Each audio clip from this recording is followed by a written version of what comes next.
മക്കളെ, ഇത് നമ്മളൊരു ക്വസ്റ്റ്യൻ മോഡലാണ് നോക്കാൻ പോകുന്നത്. 8ാം ക്ലാസ്സിൻ്റെ സെക്കൻഡ് ടൈം ക്വസ്റ്റ്യൻ ആണ് നോക്കുന്നത്. നോക്കാം എങ്ങനെയാണ് സെക്കൻഡ് ടൈമിന് ക്വസ്റ്റ്യൻ വരുന്നതെന്ന് നോക്കാം. ഇതിൽ നിങ്ങൾക്ക് ആദ്യം തന്നെ തന്നിരിക്കുന്നത് ബാത്ത് ഉസ് മംഗൾവാർ കി എന്ന ഡയറിയിലെ ഭാഗമാണ്. ആ ഭാഗം വായിച്ചതിന് ശേഷം 1 മുതൽ 3 വരെയുള്ള ചോദ്യത്തിന് ഉത്തരം എഴുതാനാണ് പറഞ്ഞിരിക്കുന്നത്. यही जंगल के बीच सभी मेरे क्लिनिक है. मुझे इसी तरह का डॉक्टर बने रहना है. यही काम मुझे अच्छा लगता है और इसी काम का मुझे रोज इंतजार रहता है. ഈ കാടിന് നടുവില് എല്ലാ സ്ഥലവും എൻ്റെ ക്ലിനിക്കാണ്. മുജെ ഇസി തരക്ക ഡോക്ടർ ബനെ രഹ്ന ഹെ. എനിക്ക് ഇങ്ങനെയുള്ളൊരു ഡോക്ടറായിട്ടിരിക്കാനാണ് ഇഷ്ടം. യഹി കാം മുജെ അച്ഛാ ലഗ്താ ഹെ. ഈ ജോലിയാണ് എനിക്ക് നല്ലതായിട്ട് തോന്നുന്നത്. और इसी काम का मुझे रोज इंतजार रहता है. ഈ ജോലിയാണ് ഞാൻ നിത്യവും പ്രതീക്ഷിച്ചിരിക്കുന്നത്. നോക്കാം താഴെയുള്ള ക്വസ്റ്റ്യൻ. ഫസ്റ്റ്, പ്രതീക്ഷ കാ സമാനാർത്ഥി ശബ്ദ ഹെ. പ്രതീക്ഷ എന്നതിന്റെ സമാനാർത്ഥി ശബ്ദമാണ് ചോദിച്ചിരിക്കുന്നത്. പ്രതീക്ഷയുടെ സമാനാർത്ഥി ശബ്ദ നിങ്ങൾക്ക് തന്നിരിക്കുന്നത് ജംഗൾ, കാം, ഇന്തസാർ, റോസ്. അതാണ് ഇവിടെ തന്നിരിക്കുന്നത്. അതിന്റെ ആൻസർ ഏതാണെന്ന് കണ്ടെത്തിയിട്ട് പറയണം. ഏതാണ് ഇതിൽ വരുന്നത്? ഇന്തസാർ അല്ലെ. പ്രതീക്ഷ എന്നത് ഏതാണ്? ഇന്തസാർ ആണ് അതിൽ വരുന്നത്. പ്രതീക്ഷ എന്നത് ഇന്തസാർ. സഹി പ്രസ്താവ് ചുൻകർലിക്ക്. ഇനി ശരിയായിട്ടുള്ള പ്രസ്താവന തിരഞ്ഞെടുത്ത് എഴുതാനാണ് പറഞ്ഞിരിക്കുന്നത്. രമണി അഡ്കുരി ഗരീബോं का इलाज नहीं करती है. നിങ്ങൾക്കിവിടെ 4 സെന്റൻസ് തന്നിട്ടുണ്ട്. 4 സെന്റൻസിൽ ചില കുട്ടികൾക്ക് ഇത് വായിച്ചു കഴിഞ്ഞാൽ മീനിങ് മനസ്സിലാക്കി എഴുതാനുള്ളതായത് കൊണ്ട് തന്നെ മനസ്സിലാക്കാൻ പ്രയാസമുണ്ടായിരിക്കും. ചിലർക്ക് മനസ്സിലാവുകയും ചെയ്യും. അപ്പം മനസ്സിലാവാത്തവർ ചെയ്യേണ്ടത് സഹി പ്രസ്താവ് ചുൻകർ ലിഖിയെ പറഞ്ഞിട്ട് അതിന് നിങ്ങളോട് ശരിയായ പ്രസ്താവന എഴുതുക. എത്ര എണ്ണം എഴുതാൻ പറഞ്ഞിട്ടുണ്ട് എന്ന് ഇവിടെ തന്നിട്ടില്ല. തീന്നോ, തീൻ അല്ലെങ്കിൽ ദോ, ഏക്ക് ഒന്നും ഇവിടെ തന്നിട്ടില്ല. എത്ര എണ്ണം എഴുതണം എന്നത് ക്വസ്റ്റ്യനിൽ തന്നിട്ടില്ല. അങ്ങനെ ആവുന്ന സമയത്ത് മനസ്സിലാവാത്ത കുട്ടികൾ ചെയ്യേണ്ട കാര്യം, നിങ്ങൾക്ക് ഇവിടെ സൈഡിൽ മാർക്ക് തരും. അപ്പൊ എത്ര മാർക്കാണ് അവിടെ തന്നിട്ടുള്ളത് എന്ന കാര്യം നിങ്ങളൊന്ന് ശ്രദ്ധിക്കുക. ഇവിടെ 1 മാർക്കാണ് തന്നിട്ടുള്ളത് അല്ലെ. തീരെ മനസ്സിലാവാത്ത കുട്ടികൾക്ക് വേണ്ടിയാണ് പറയുന്നത്. ഇവിടെ 1 മാർക്കാണ് തന്നിട്ടുള്ളത്. 1 മാർക്ക് തന്നത് കൊണ്ട് തന്നെ ഇതിൽ ഏതെങ്കിലും 1 മാത്രമായിരിക്കും ശരിയുള്ളത്. മനസ്സിലായോ? അപ്പൊ അതിൽ ഏതാണോ ശരി അത് തെരഞ്ഞെടുത്തിട്ട് എഴുതാം. ഈ സഹി പ്രസ്താവ് ചുൻകർ ലിഖിയെ പറയുമ്പോൾ പല കുട്ടികളും ചെയ്യുന്ന കാര്യം, എത്ര എണ്ണം തന്നിട്ടുണ്ടോ, 4 എണ്ണം തന്നിട്ടുണ്ടെങ്കിൽ 4 എണ്ണം എടുത്തെഴുതുന്ന കുട്ടികളുണ്ട്. അങ്ങനെ എഴുതി കഴിഞ്ഞാൽ നിങ്ങൾക്ക് അതിന് ഫുള്ളും തെറ്റാണ് കിട്ടുക. ഇവിടെ തന്നിരിക്കുന്ന ക്വസ്റ്റ്യൻ മനസ്സിലാക്കിയിട്ട് നിങ്ങൾ എഴുതണം. അങ്ങനെ എഴുതുമ്പോഴാണ് നിങ്ങൾക്ക് അതിനുള്ള മാർക്ക് ലഭിക്കുന്നത്. അപ്പൊ ഇവിടെ 1 എഴുതേണ്ടത്, 1 മാർക്കാണുള്ളത്. അപ്പൊ നമ്മൾ ഇതിൽ ഏതാണ് ശരി എന്നാണ് ഇനി തിരയേണ്ടത്. രമണി അഡ്കുരി ഗരീബോं का इलाज नहीं करती है. രമണി അഡ്കുരി ദരിദ്രരെ ചികിത്സിച്ചിരുന്നില്ല എന്നാണ് ഇതിന്റെ അർത്ഥം. ഇലാജ് ചികിത്സ. നെഹീം കർത്തി. നെഹീം കർണ ചെയ്തിരുന്നില്ല. ശരിയാണോ? അല്ല. രമണി അഡ്കുരി ജംഗൾ മേ ക്ലിനിക് ചലാത്തി ഹെ. രമണി അഡ്കുരി കാട്ടിലാണ് ക്ലിനിക് നടത്തിയിരുന്നത് അല്ലെ. കാട്ടിലാണ് ക്ലിനിക് നടത്തിയിരുന്നത് അല്ലെ. ശരിയാണ്. ഇനി അടുത്ത് നമുക്ക് വെറുതെ നോക്കാൻ ശരിയാണോ തെറ്റാണോ എന്നുള്ള കാര്യം. രമണി അഡ്കുരി മരീസോं से ഫീസ് ലേത്തി ഹെ. രമണി അഡ്കുരി രോഗികളിൽ നിന്നും ഫീസ് വാങ്ങിച്ചിരുന്നോ? ഇല്ല.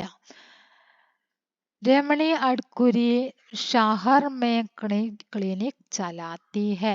രമണി അഡ്കുരി ഷഹറിൽ പട്ടണത്തിലാണ് ക്ലിനിക് നടത്തുന്നത്. ശരിയാണോ? അല്ല. അപ്പൊ ഇതിൽ ശരിയായിട്ടുള്ള 1 മാത്രമേ ഉള്ളൂ. രമണി അഡ്കുരി ജംഗൾ മേ ക്ലിനിക് ചലാത്തി ഹെ. രമണി അഡ്കുരി എവിടെയാണ് ക്ലിനിക് നടത്തിയിരുന്നത്?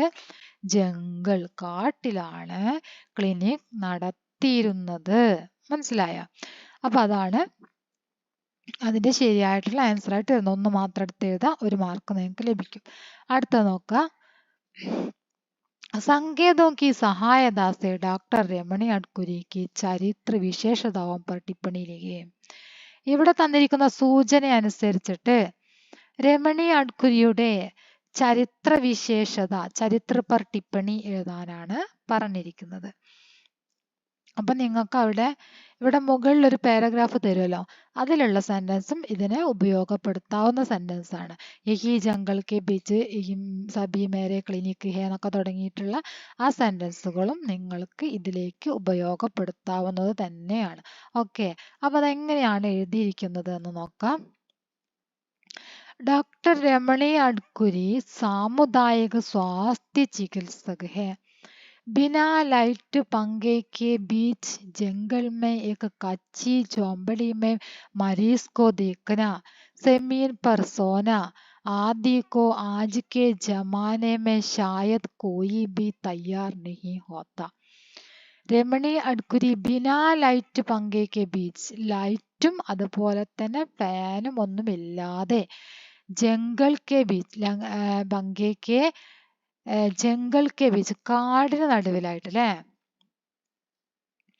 ബിനാ ലൈറ്റ് പങ്കേക്ക് ജംഗൽ കെ ബീച്ച് കാടിന് നടുവിലായിട്ട്, കച്ചി ജോമ്പടിമേ ചെറിയ കുടിലുകളിലാണ് മരീസ് കോ ദേഖ്താ രോഗികളെ നോക്കിയിരുന്നത്, ചികിത്സിച്ചിരുന്നത്. സെമീൻ പർ സോന തറയിൽ ഉറങ്ങുക, അതുപോലെ ലൈറ്റും ഫാനൊന്നുമില്ലാതെ രോഗികളെ ചികിത്സിക്കുക, അതുപോലെ തറയിൽ ഉറങ്ങുക. ആദിക്കോ ആജിക്കെ ജമാനമേ ശായദ് കോയി ബി തയ്യാർ നഹീ ഹോത്ത. ഇങ്ങനെയൊക്കെ ചെയ്യാൻ ഇന്നത്തെ കാലഘട്ടത്തിൽ ഒരു പക്ഷെ ആരും തയ്യാറാവുകയുണ്ടാവില്ല. ഇസ്കെ വിപരീത്, ഇതിന് വിപരീതമായിട്ട്, ഗനേ ജംഗളോ കെ ബീച്ച് ഘോര വനത്തിന് നടുവിൽ, സഫർക്കർ യാത്ര ചെയ്തെത്തിയിട്ട്, പൈതൽ നദി പാർക്കർ കാൽനടയായിട്ട് നദി പാസ് ചെയ്ത്, ഗരീബ് ലോകോങ്ക ദരിദ്രരായ ജനങ്ങളെ, നദിയൊക്കെ മുറിച്ച് കടന്ന് ഗരീബ് ലോകോങ്ക ദരിദ്രരായ ജനങ്ങൾക്ക് വേണ്ടിയിട്ട്, ജനങ്ങളെ ജോ ഫീസ് ബി നഹീ ദേ സക്തേ, ഫീസ് പോലും വാങ്ങിക്കാതെ, അതായത് രോഗികൾ എന്ത് നൽകുന്നില്ല, ഫീസ് പോലും നൽകാതെ, ഇലാജ് കർണ ചികിത്സിക്കാൻ വേണ്ടി, ലേഖികക്ക് അലാവ അന്യ അധിക് ലോക് കർണ സക്തേ, ലേഖികയെ കൂടാതെ, അലാവ കൂടാതെ മറ്റ് കൂടുതലായിട്ടുള്ള ആളുകളൊന്നും ഉണ്ടായിരിക്കില്ല. ലേഖിക എന്നിവിടെ ഉദ്ദേശിച്ചത് രമണി അഡ്കുരിയാണ് കേട്ടോ. ആരാണ്? ഡോക്ടർ രമണി അഡ്കുരി. ഇലാജ് കർണ രമണി അഡ്കുരിക്ക് അലാവ, അവിടെ ഡോക്ടർ രമണി അഡ്കുരി എന്ന് എഴുതിയാൽ മതി കേട്ടോ. ഇലാജ് കർണ ഡോക്ടർ രമണി അഡ്കുരിക്ക് അലാവ അന്യ അധിക ലോക കർണ സക്തേ, കൂടുതൽ ആളുകൾ ഉണ്ടായിരിക്കില്ല. അദ്ദേഹത്തിന് നമ്മുടെ രമണി അഡ്കുരിയെ പോലെ വിശാല മനസ്സുള്ളവർ ഉണ്ടായിരിക്കില്ല എന്നാണ്, അധികമൊന്നും ഉണ്ടായിരിക്കില്ല എന്നാണ് പറഞ്ഞത്. മുസൽദാർ വർഷ സാഹക്കർ, മുസൽദാർ വർഷ അതായത് നല്ല കനത്ത മഴ, വളരെയധികം ശക്തമായ മഴ എല്ലാം സഹിച്ചിട്ട്, സഹൻകർ മുസൽദാർ വർഷ സഹൻകർ, ചൂൽഹേക്കെ പാസ് ബൈഠ്കർ, ചൂൽഹ പറഞ്ഞ അടുപ്പ്, അടുപ്പിനരികിൽ ഇരുന്നിട്ട്, വഹ് സ്വയം ഭോജൻ തയ്യാർ കർത്തി ഹെ, അവരെന്ത് ചെയ്യുന്നു, സ്വയം ഭക്ഷണം തയ്യാറാക്കുന്നു. സംക്ഷേപ് മേ കഹ് സക്തേ ഹെ കി രമണി അഡ്കുരി ജൈസി മഹിള സമാജ് കി ബഡി ഉപലബ്ധി ഹെ. ചുരുക്കി പറയുകയാണെങ്കിൽ രമണി അഡ്കുരിയെ പോലെയുള്ള മഹിളകൾ ഈ സമൂഹത്തിന്റെ മുതൽക്കൂട്ടാണ് എന്നാണ് പറഞ്ഞിരിക്കുന്നത്. ഉപലബ്ധി, മുതൽക്കൂട്ടാണ് ഇങ്ങനെയുള്ള മഹിളകൾ എന്നാണ് നമ്മൾ ഡോക്ടർ രമണി അഡ്കുരിന്റെ ചരിത്ര പർ ടിപ്പണി എഴുതിയിരിക്കുന്നത്. സ്വഭാവ സവിശേഷതയാണ് ഇവിടെ എഴുതിയത്. ഓക്കെ, അപ്പൊ ഇനി അടുത്തത് നോക്കാം. സുഖദുഃഖ് കവിത കി പങ്ക്തിയാ പഠേ.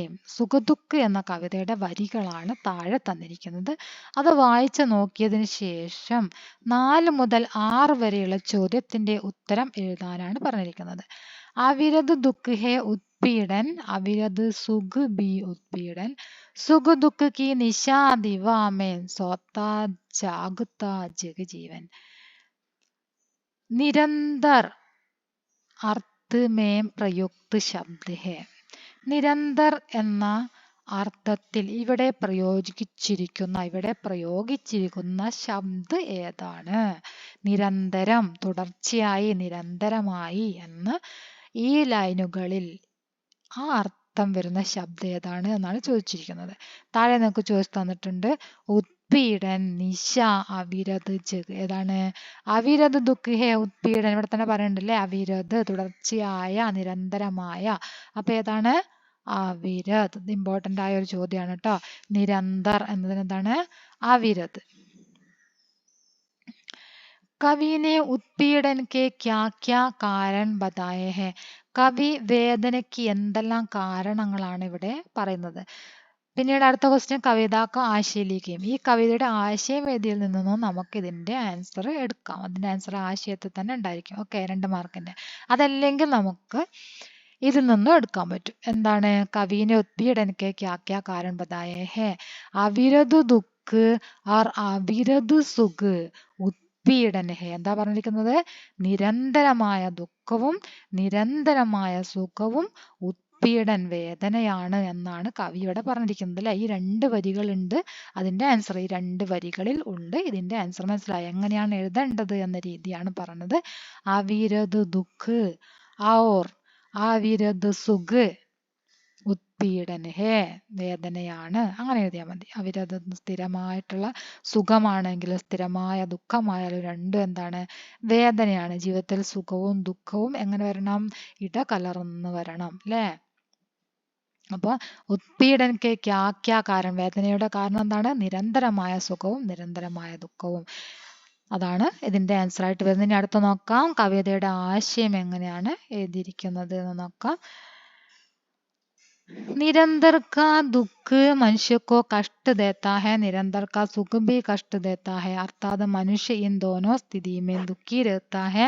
दुख और सुख के इस रात और दिन के अनवरत चक्र में ही इस संसार का जीवन सोता और जगता रहता है. जिस प्रकार जीवन के समुचित और संतुलित विकास के लिए सेना और जाग उठना दोनों ही जरूरी, इसी प्रकार सुख और दुख का संतुलन रूप आना जाना भी उतना ही जरूरी है.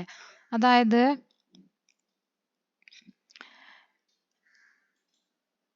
കവിതയുടെ ആശയമാണ്.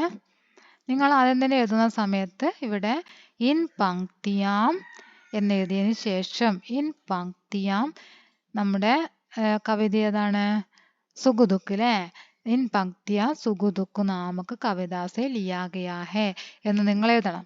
പിന്നീട് എഴുതേണ്ടത് നിരന്തർ കാ ദുഃഖ് മനുഷ്യക്കോ കഷ്ട ദേത്ത. നിരന്തരമായ ദുഃഖം മനുഷ്യർക്ക് അത് കഷ്ടപ്പാടാണ്. നിരന്തരമായ സുഖവും അതുപോലെ തന്നെയാണ്, കഷ്ടതയാണ്. നിരന്തരമായ സുഖവും നിരന്തരമായ ദുഃഖവും. അർത്ഥാത് മനുഷ്യൻ ദോനോ സ്ഥിതിയോമേ ദുഃഖിരത. അതായത് മനുഷ്യൻ ഈ 2 സ്ഥിതികളിലും ദുഃഖിതരാണ്. നിരന്തരമായി രണ്ടും ഉണ്ടാവുകയാണെങ്കിൽ അവർക്ക് ദുഃഖമാണ്. നിരന്തരമായ സുഖമാണെങ്കിൽ അവർക്ക് സുഖം തന്നെ ആവുമ്പോൾ അത് സുഖം എന്താണെന്ന് അവർക്ക് അറിയാൻ സാധിക്കുന്നില്ല. അതുപോലെ തന്നെ ദുഃഖം തന്നെയായാലും അവർക്ക് എന്താണ്? ആ സ്ഥിരത, ആ സ്ഥിരമായിട്ടുള്ള അനുഭവം അവർക്ക് ദുഃഖമുണ്ടാക്കുന്നു. അപ്പൊ എന്താണ്? സുഖവും ദുഃഖവും ഇടകലർന്ന് വരുമ്പോഴാണ് അവരുടെ ജീവിതത്തിൽ സന്തോഷം ഉണ്ടാകുന്നത്. സുഖ് ആർ ദുഃഖ് കെ ഇസ് രാത്ത് ആർ ദിൻ കെ അവരത്. അതായത് സുഖവും ദുഃഖവും രാത്രിയും പകലും പോലെ ആയിരിക്കണം. രാവും പകലും പോലെ സുഖവും ദുഃഖവും മാറി മാറി വരണം എന്നാണ് ഇവിടെ കവയത്രി പറഞ്ഞിരിക്കുന്നത്. ജീവൻ സോത്ത ആർ ജഗത്താരത്തായ, ജീവിതത്തിൽ ഉണരുകയും ഉറങ്ങുകയും ചെയ്യുന്നുണ്ട് അല്ലെ? ഉണർവുണ്ട്, അതുപോലെ ഉറക്കവും രണ്ടുണ്ട്. അപ്പൊ ആ രണ്ടും ജീവിതത്തിൽ ഉണ്ടാകുന്നത് പോലെ തന്നെ സുഖവും ദുഃഖവും അതുപോലെ ജീവിതത്തിൽ ഉറക്കവും ഉണർവും ഉണ്ടാകുന്നത് പോലെ, രാവും പകലും ഉണ്ടാകുന്നത് പോലെ സുഖവും ദുഃഖവും രണ്ടും മാറി മാറി വരണം എന്നാണ് പറഞ്ഞിരിക്കുന്നത്. ജിസ് പ്രകാർ ജീവൻ കെ സമുചിത് है संतुलित विकास के लिए सोना और जाग उठना दोनों ही जरूरी है. इसी प्रकार सुख और दुख का संतुलित रूप में आना जाना भी उतना ही जरूरी है. സുഖവും ദുഃഖവും ജീവിതത്തിൽ എന്താണ്? ജീവിതത്തിന്റെ ആ സന്തുലിതാവസ്ഥയ്ക്ക് വേണ്ടിയിട്ട് സുഖവും ദുഃഖവും ഇടകലർന്നിട്ട് വരേണ്ടത് വളരെ അത്യാവശ്യമാണ് എന്നാണ് ഈ കവിതയിലൂടെ പറയുന്നത്. അപ്പൊ ആ കവിതയുടെ ആശയം നമ്മൾ നോക്കിക്കഴിഞ്ഞു. ഇനി അടുത്തത് कविता का आशय लिखे. सुख दुख ഏഴാമത്തത് ഡോക്ടർ കെ നാം മസ്തൂർ കാ പത്ര കവിത കി പങ്ക്തിയാ പഠേ. ഡോക്ടർ കെ നാം മസ്തൂർ കാ പത്ര എന്ന ബർത്തോൾഡ് ബ്രേക്റ്റ് ആണ് അല്ലേ ഈ കവിത എഴുതിയിരിക്കുന്നത്. ബർത്തോൾഡ് ബ്രേക്റ്റിന്റെ ഈ കവിതയിലെ 7 മുതൽ 9 വരെയുള്ള ചോദ്യങ്ങൾക്ക് ഉത്തരം ഇതിൽ നിന്നാണ് നമ്മൾ എഴുതേണ്ടത്. ഏഴാമത്തെ ചോദ്യം നോക്കാം. സമാനാശി വാലി പങ്ക്തിയാൻ ചുൻകർ ലിഖിയേ. ഇവിടെ നിങ്ങൾക്ക് താഴെ കണ്ടോ സമാനാശി വാലി പങ്ക്തിയാൻ ചുൻകർ ലിഖിയേയും പറഞ്ഞിട്ട് അതിന്റെ താഴെ ഇങ്ങനെ ബോക്സിൽ തന്നിട്ടുണ്ട്. അതാണ് നമ്മുടെ ചോദ്യം. മനസ്സിലായില്ലേ? മരീസ് മസ്ദൂർ അപ്പനെ ഫട്ടേ കപ്പടേ പഹൻകർ ഡോക്ടർ കെ പാസ് ആത്തേ ഹേ. മരീസ് മസ്ദൂർ രോഗികളായ തൊഴിലാളികൾ കീറിപ്പറഞ്ഞ വസ്ത്രം ധരിച്ചിട്ട് ഡോക്ടർക്കരികിലെത്തുന്നു. ഡോക്ടർക്കരികിലേക്ക് രോഗികളായിട്ട് അവരെന്ത് ചെയ്യുന്നുണ്ട്? ദരിദ്രരായ തൊഴിലാളികൾ എത്തുന്നുണ്ട് എന്ന് നമ്മൾ ഈ കവിതയിൽ പഠിച്ചിട്ടുണ്ട്. ആ വരികൾ ഏതാണ്? ഈ അർത്ഥം വരുന്ന വരികൾ ഏതാണ് എന്നാണ് ചോദിച്ചിരിക്കുന്നത്. മരീസ് മസ്ദൂർ അപ്പനെ ഫടേ കപ്പടേ. അപ്പൊ ഫടേ കപ്പടേ കീറിയ വസ്ത്രം എന്ന് അതാ ഗീഞ്ചിക്കർ. തുമാരെ പാസ് ആത്തേ ഹേ ജബ് വദൻ പർ ബച്ചേ ചിതടേ ഗീഞ്ചിക്കർ. അതാണ് എന്ത്? ഈ രണ്ട് വരിയാണ് ഇതിന്റെ അർത്ഥമായിട്ട് വരുന്നത്. മനസ്സിലായോ? ഈ അർത്ഥം മരീസ് മസ്ദൂർ അപ്പനെ ഫട്ടേ കപ്പടേ പഹൻകർ ഡോക്ടർ കെ പാസ് ആത്തേ ഹേ. ഈ അർത്ഥം വരുന്ന വരികളാണ് തുമാരെ പാസ് ആത്തേ ഹേ ജബ് വദൻ പർ ബച്ചേ ചിതടേ ഗീഞ്ചിക്കർ. ഇനി അടുത്തത് നോക്കാം. തും കെ ബദലേ മേം കാ പ്രയോഗ കർക്കെ വാക്യ കാ പുനർലേഖനം കരെ. അതായത് ഇവിടെ തും എന്ന് തന്നിട്ടുണ്ട്. അതിന് പകരമായിട്ട് എന്ത് ചേർക്കണം? മേം എന്ന് ചേർക്കണം. മനസ്സിലായില്ലേ? തും എന്നാണ് ഇവിടെ തന്നിരിക്കുന്നത്. ഇവിടെ കാണുമ്പോൾ മനസ്സിലാവും നിങ്ങൾക്ക് തും, പിന്നെ ഇവിടെ മേം എന്ന് തന്നിട്ടുണ്ട്. നമ്മുടെ ആൻസറിൽ മാറ്റം വരുത്താനുള്ള ആൻസറിലാണെങ്കിലോ തുമ്മാണ് തന്നിരിക്കുന്നത്. അപ്പൊ ഈ തുമ്മിന് പകരം എന്ത് ചേർക്കണം? മേം എന്ന് ചേർക്കണം. അപ്പൊ ഇവിടെ മേം ചേർത്തിട്ട് നമുക്ക് സെന്റൻസ് ഫില്ല് ചെയ്യാം. മനസ്സിലായ? അതായത് ഇവിടെ മേം കാൻ ലഗാക്കർ തും വരുമ്പോഴാണ് സുൻതേ ഹോ എന്ന് വരുന്നത്. നമ്മളിവിടെ മേം എന്നാക്കി അല്ലേ? നമ്മളതിൽ ഫസ്റ്റ് തന്നെ എന്താക്കി? മേം എന്നാക്കി കഴിഞ്ഞു. മേം എന്നാക്കി കഴിയുമ്പോൾ നമ്മുടെ സെന്റൻസിനും എന്താവും? സെന്റൻസിനും മാറ്റം വരും. അപ്പോൾ അതിന് സെന്റൻസിൽ എങ്ങനെയാ മാറുക? മേം എന്ന് എഴുതി കഴിഞ്ഞു. പിന്നെ ഇതുപോലെ തന്നെ എഴുതാം. മേം കാൻ ലഗാക്കർ.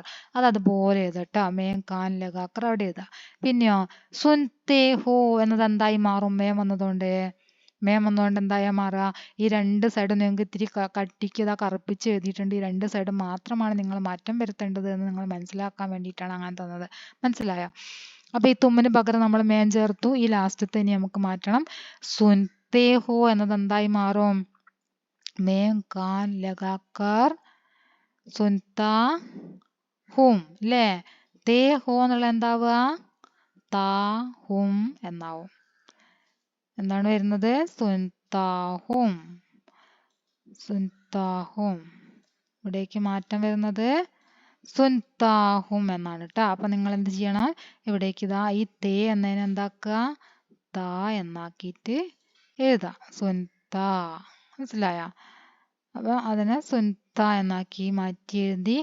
മേം സുൻതേ ഹോ തും കാൻ ലഗാക്കർ സുൻതേ ഹോ എന്നത് മേം കാൻ ലഗാക്കർ സുൻതാഹും. സുൻതീഹും എഴുതിയാലും തെറ്റൂല, മേം വന്നതുകൊണ്ട് കേട്ടോ. ഇനി അടുത്ത നോക്കാം.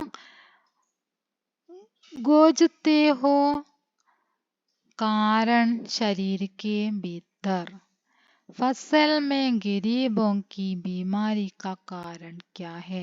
अपना विचार लिखिए. ഗോജത്തെ ഹോ കാരൺ ശരീർ കെ ഭീतर. നിങ്ങൾ ഈ അസുഖത്തിന്റെ കാരണം ഞങ്ങളുടെ ശരീരത്തിന്റെ ഉള്ളിൽ അന്വേഷിക്കുന്നു. ഉള്ളിലല്ല കാരണം, പുറത്താണ്. ദാരിദ്ര്യമാണ് ഞങ്ങളുടെ അസുഖത്തിന് കാരണമെന്ന് അവർക്ക് തന്നെ അറിയാം അല്ലെ? അപ്പൊ അസൽ മേ ഗരീബോं की बीमारी का कारण क्या है? യഥാർത്ഥത്തിൽ ദരിദ്രരുടെ അസുഖത്തിന്റെ കാരണം എന്താണ്? നിങ്ങളുടെ അഭിപ്രായം പ്രകടമാക്കാനാണ് പറഞ്ഞത്. എന്താണ് ശരിക്കും ഈ രോഗികളുടെ ഈ ദരിദ്രരുടെ രോഗത്തിന് കാരണം? ഗരീബോं की बीमारी का कारण ഗരീബിയാണ് അല്ലെ? ആദ്യത്തെ ആൻസർ എന്താണ്? കാരൺ ഗരീബി ഹേ. അവരുടെ ഇതിന്റെ കാരണം എന്താണ്? ഗരീബി. കം ഭോജൻ ഔർ ജ്യാദാ കാം. കുറഞ്ഞ ഭക്ഷണവും കൂടിയ ജോലിഭാരവും. കം ഭോജൻ ഔർ ജ്യാദാ കാം. കൂടിയ ജോലിയും കുറഞ്ഞ ഭക്ഷണവും. അതാണ് നിങ്ങളവിടെ ആൻസർ ആയിട്ട് എഴുതേണ്ടത്. ഇനി അടുത്തത് അതിൻ്റെ ആൻസർ ഞാനിവിടെ എഴുതിയിട്ടില്ല, വളരെ സിമ്പിൾ ആയിട്ടുള്ളതാണല്ലോ, അപ്പം പിന്നെ അതങ്ങനെ പറഞ്ഞു തരാമെന്ന് വിചാരിച്ചിട്ട് എഴുതിയിട്ടില്ല. അപ്പോൾ നമുക്ക് അടുത്തത് നോക്കാം. ഇനി പിതാക്ക പ്രായശ്ചിത്ത് എന്ന സംസ്മരണിലെ ഭാഗമാണ്. 10 മുതൽ 12 വരെയുള്ള ചോദ്യങ്ങൾക്ക് ഉത്തരമാണ് എഴുതേണ്ടത്. उन्होंने उत्सुकतापूर्वक पूछा, तुम लेट क्यों हुए? उन्हें यह बताते हुए मुझे बहुत शर्म और कि मैं जॉन बैन की एक पश्चिमी फिल्म देख रहा था, इसलिए मैंने कह दिया कि कार तैयार नहीं थी, इसलिए मुझे वहां देर हो गई. നമ്മൾ പഠിച്ചതാണല്ലേ. കോൻ പശ്ചിമി ഫിലിം ദേഖ് രഹാ താ. ആരാണ് പശ്ചിമി ഫിലിം കണ്ടത്? മണിലാൽ ഗാന്ധി, ജോൺ ബെൻ, അരുൺ ഗാന്ധി കെ ബഹിൻ. ആരാണ്? മണിലാൽ ഗാന്ധിയാണ് അല്ലേ. ആരാണ് ഫിലിം കണ്ടത്? മണിലാൽ ഗാന്ധി. അരുൺ ഗാന്ധിനെ ജൂട്ട് സോറി അനിലാൽ ഗാന്ധി അല്ല, അരുൺ ഗാന്ധി, തെറ്റിപ്പോയത് പറഞ്ഞപ്പോൾ. അരുൺ ഗാന്ധിയാണ് ഇതിന് ആൻസർ ആയിട്ട് വരുന്നത്. ആരാണ് ഫിലിം കണ്ടത്? ഫിലിം കാണാൻ പോയത് ആരായിരുന്നു? അരുൺ ഗാന്ധി ആയിരുന്നു. അരുൺ ഗാന്ധിനെ ജൂട്ട് ബോലാക്കി കാർ തയ്യാർ നെയ്തി. അരുൺ ഗാന്ധി കളവ് പറഞ്ഞു. എന്താണ് പറഞ്ഞത്? കാറ് ശരിയാവാത്തത് കൊണ്ടാണ് നേരം വൈകിയതെന്ന് പറഞ്ഞല്ലോ. എന്തുകൊണ്ട്? ജൂട്ട് ബോല ക്യാ സഹി ഹേ. നമ്മള് വീഡിയോ ഇത്തിരി ലെങ്ത് ആയി പോകുന്ന കണ്ടപ്പോൾ സ്പീഡാക്കിയതിന്, അപ്പം അത് തെറ്റിപ്പോവാണ് പറയണതൊക്കെ. അതായത് നമ്മുടെ തര ജൂട്ട് ബോല ക്യാ സഹി ഹേ, ഇപ്രകാരം കളവ് പറയുന്നത് ശരിയാണോ? നമ്മുടെ അരുൺ ഗാന്ധി കളവ് പറഞ്ഞു, അപ്രകാരം കളവ് പറഞ്ഞത് ശരിയാണോ എന്നാണ് നിങ്ങളോട് ചോദിക്കുന്നത്. അപ്പൊ നിങ്ങൾ എന്ത് എഴുതണം? സഹി നഹി, ശരിയല്ല. എന്താ കാരണം? ഇസ് പ്രകാർ ജൂട്ട് ബോൽന ബുരി ആദത്ത് ഹേ. എന്താ ബുരി ആദത്ത്? ചീത്ത സ്വഭാവമാണ്. ഇസ് പ്രകാർ ജൂട്ട് ബോൽന ബുരി ആദത്ത് ഹേ. അങ്ങനത്തെ ബാന്ന് എഴുതുക, ബുരി ആദത്ത് ഹേ. രാന്ന് എഴുതുക, ബുരി ആദത്ത്. നിങ്ങൾ അവിടെ എന്ത് എഴുതി കൊടുക്കണം? ബുരി ആദത്ത് എന്ന് എഴുതി കൊടുക്കുക. ഓക്കെ, ഞാൻ എഴുതിയതൊക്കെ വലുതായി പോയി. പ്രസ്തുത പ്രസംഗം കെ ആധാർ പർ മിത്ര കെ നാം അരുൺ ഗാന്ധി കാ പത്ര ലിഖി. ഇനി അടുത്തത് നമ്മളോട് അരുൺ ഗാന്ധിയുടെ കത്ത് എഴുതാൻ വേണ്ടിയിട്ടാണ് പറഞ്ഞിരിക്കുന്നത്. കത്തിന്റെ രൂപരേഖ എങ്ങനെയാണ്? ഡർബൻ, പിന്നെ സ്ഥാൻ താരിഖാണ് ഇവിടെ എഴുതേണ്ടത്. സ്ഥാൻ എഴുതിയിട്ടുണ്ട്, താരിഖ് എഴുതിയിട്ടുണ്ട്. പ്രിയ മിത്ര രാകേഷ്, സപ്രേം നമസ്കാർ. രാകേഷിനാണ് കത്തെഴുതുന്നത്. നമസ്കാരം പറഞ്ഞു. അതിനുശേഷം തും കൈസേ ഹോ, സകുശൽ ഹേന, തുമേ മാലൂം ഹേന കി മേ ഹമേശ ഷഹർ ജാനെ കി പ്രതീക്ഷ മേ രഹതാ താ. നിനക്കറിയുന്നതല്ലേ ഞാൻ എപ്പോഴും ഈ പട്ടണത്തിലേക്ക് പോവാനുള്ളൊരു പ്രതീക്ഷയിൽ, പോവാൻ വേണ്ടിയുള്ള ആകാംക്ഷയിൽ, പ്രതീക്ഷയിൽ ഇരിക്കുന്ന ഒരാളാണ്. അത് നിനക്കറിയാമല്ലോ. ഏക് ദിൻ പിതാജീനെ മുജ്സെ ഉന്നെ കാർ കെ ഷഹർ ലേ ജാനെ കോ കഹാ. ഒരു ദിവസം പിതാജി എന്നോട് അദ്ദേഹത്തിനെ കാറിൽ പട്ടണത്തിൽ കൊണ്ടുവിടാൻ വേണ്ടി പറഞ്ഞു. ഇനി മുझे 5 മിനിറ്റ് की जगह आ जाने को कहा. അദ്ദേഹം എന്നോട് 5 മിനിറ്റ്, മുझे 5 ബജെ, 5 മണിക്ക് തിരിച്ചെത്താൻ വേണ്ടിയിട്ട് പറഞ്ഞു മീറ്റിംഗ് സ്ഥലത്തേക്ക്. അദ്ദേഹത്തിനെ അവിടെ മീറ്റിങ്ങിന് വിട്ടതിന് ശേഷം 5 മണിക്ക് മീറ്റിങ്ങിന്റെ സ്ഥലത്ത് എത്താൻ വേണ്ടി പറഞ്ഞിട്ടുണ്ടായിരുന്നു. ബതായെ ഗയ കാമോं को फटाफट निपटाने के बाद मैंने सिनेमाघर में पहुंच गया. എന്നെ ഏൽപ്പിച്ച ജോലികളെല്ലാം പെട്ടെന്ന് ചെയ്തു തീർത്തതിന് ശേഷം ഞാൻ സിനിമയ്ക്ക് വേണ്ടിയിട്ട് കയറി. ജബ് പിതാജി K pass പहुंचा തബ് Sham K 6 ബജെ Chuke थे. എപ്പോഴാണോ പിതാജിയുടെ അടുത്തേക്ക് ഞാൻ എത്തിയത് അപ്പോഴത്തേക്കും വൈകുന്നേരം 6 ബജെ, 6 മണി കഴിഞ്ഞിട്ടുണ്ടായിരുന്നു. പിതാജി കെ പൂछने पर मैंने कहा कि कार तैयार नहीं थी. പിതാജി ചോദിച്ചപ്പോൾ ഞാൻ പറഞ്ഞു കാർ റെഡി ആയിട്ടുണ്ടായിരുന്നില്ല. മേരി ഗൽത്തി പർ പിതാജിനെ അപ്പനി ആപ്കോ സജാ ദി. ഞാൻ ചെയ്ത തെറ്റിന്, ഞാൻ കളവ് പറഞ്ഞതാണെന്ന് പിതാജിക്ക് മനസ്സിലായി. പിതാജി എന്ത് ചെയ്തു? സ്വയം പ്രായശ്ചിത്തം ചെയ്തു. ഞാൻ ചെയ്ത തെറ്റിന് അദ്ദേഹം ശിക്ഷ അനുഭവിച്ചു. ഉസ് ദിൻ മേനെ ജീവൻ കാ ഏക് അഹം നിർണയ ലിയ. ആ ദിവസം ഞാൻ എൻ്റെ ജീവിതത്തിലെ ഒരു തീരുമാനം, എന്താണ് തീരുമാനം എടുത്തത്? ഒരു പ്രധാന തീരുമാനം എടുത്തു. മേ കബി ബി ജൂട്ട് നഹി ബോലൂങ്ക. ഞാൻ ഈ ഒരിക്കലും കളവ് പറയുകയില്ല എന്നൊരു തീരുമാനം ഞാൻ എടുത്തു. तुम्हें बताते हुए मेरे मन का ഭാർ ഹൽക്ക ഹോ ഗയ. അബ് പത്ര സമാപ്ത് കർത്താ ഹൂം. നിന്നോട് ഇത് പറഞ്ഞപ്പോൾ എൻ്റെ മനസ്സിന്റെ ഭാരം കുറഞ്ഞു. ഇനി അബ് പത്ര സമാപ്ത് കർത്താ ഹൂം. ഇനി ഞാൻ എൻ്റെ എഴുത്ത് ചുരുക്കുകയാണ്, അവസാനിപ്പിക്കുകയാണ്. സമാപ്ത്, അവസാനിപ്പിക്കുകയാണ്. തുമാരാ മിത്ര അരുൺ, സേവാമേ രാകേഷ്. ഇതാണ് അഡ്രസ്സ്. ഇത്രയാണ് നമ്മുടെ കത്ത് വരുന്നത്. ഓക്കെ, ഇവിടെ ഈ ഫസ്റ്റ് 2 അഡ്രസ്സ് എഴുതണം, പിന്നെ ഇവിടെ എഴുതണം. ഈ രണ്ടെണ്ണം ഇവിടെ ഉള്ളത് നിങ്ങൾക്ക് എഴുതുന്ന സമയത്ത് മാർക്ക് ഉണ്ടാവും കേട്ടോ. ഇതും പഠിച്ചു വെക്കണം. അതുപോലെ തന്നെ ഈ ലാസ്റ്റിലുള്ള സെന്റൻസ് ഉണ്ടല്ലോ അത് പഠിച്ചു വെക്കണം. ഇത് പഠിക്കണം, ഇതും പഠിക്കണം. മുഴുവനായിട്ട് പഠിക്കാൻ പറ്റാത്ത കുട്ടികൾ ഇത്രയും കാര്യങ്ങൾ വ്യക്തമായിട്ട് പഠിച്ചു വെക്കുക ഈ ഫസ്റ്റിലെ ലൈൻ കേട്ടോ. ഇതുവരെ അതെല്ലാത്തിലേക്കും ഉപയോഗപ്പെടുത്താൻ പറ്റിയതാണ്. ഇത്രയും ഏത് ലെറ്റർ ചോദിക്കുന്ന സമയത്തും നമുക്ക് അതിലേക്ക് എഴുതി കൊടുക്കാൻ പറ്റിയ കാര്യങ്ങളാണ്. ഈ മാർക്ക് ചെയ്ത കാര്യങ്ങളൊക്കെ അത്രയും പഠിക്കുക. ഇനി നമുക്ക് അടുത്ത നോക്കാം. पिताजी ये पूछने पर अरुण गांधी को शर्म आई. विचारों के उन्होंने डायरी. ഇനി നമുക്ക് എന്താണ് എഴുതാനുള്ളത്? ഡയറി ആണ് അല്ലേ? ആ ദിവസം എഴുതിയ ഡയറി നമുക്ക് നോക്കാം.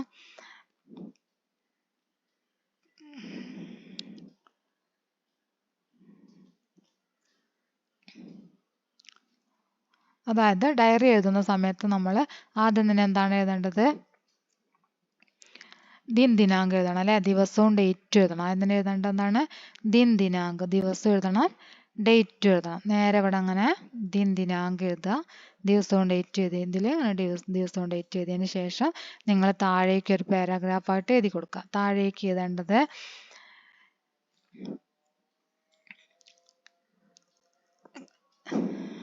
ആജ് കാ ദിൻ മേം കബി നഹീ ഭൂലൂംഗ. ഇന്നത്തെ ദിവസം ഞാൻ ഒരിക്കലും മറക്കുകയില്ല.